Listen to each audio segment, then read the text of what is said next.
Hi guys, good morning everyone. Ayan, kumusta po sa inyong lahat? Ayan, happy Friday everyone. So for today's video ay samahan niyo po ako magluto nitong ating ulam for today's video. Itong ating bangsilog. So meron tayong itlog, meron tayong bangus, syempre meron tayong fried rice. At syempre guys, para pantanggal umay, meron din tayo dito saging na saba. So ipiprito ko lang to guys.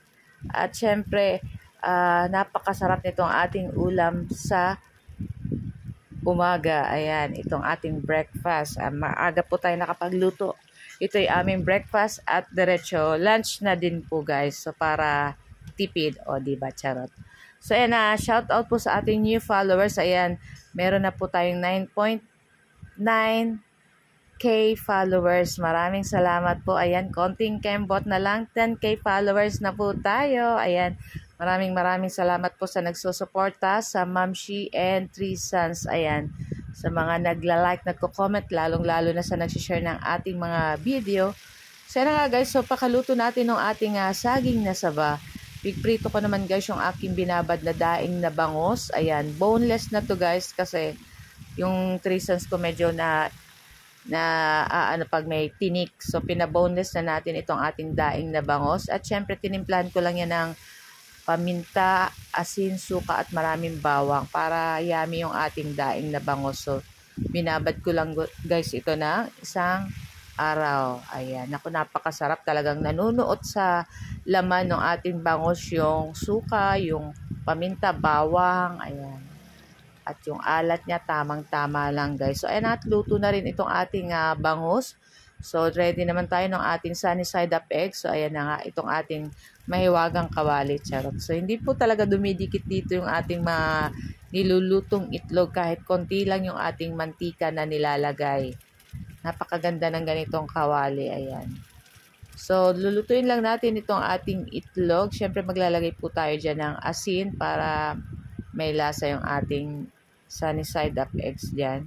Kaya po ba guys, ano po ang inyong nilulutong lunch or breakfast? So ayan, makikita nyo guys, di ba? Ang daling kunin ng ating itlog. Hindi dumidikit. Napaka dali lang lutuin itong ating mga itlog. Ayan. So pagkatapos sa panibagong kawali, nagpainit tayo at naglagay tayong konting mantika at konting butter. At nagisa tayo ng ating maraming bawang at nilagay na natin yung ating kaning bahaw na lamig.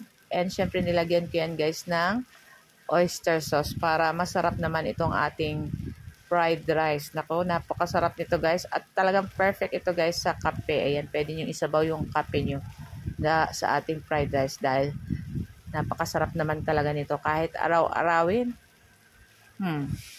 Pero talaga guys, nako, masarap po talaga yung ganitong pakakaluto ng ating bangus. Bagay na bagay dito sa ating fried rice and sa ating sunny side up na itlog. So, ayun na nga, at luto na rin naman itong ating fried rice.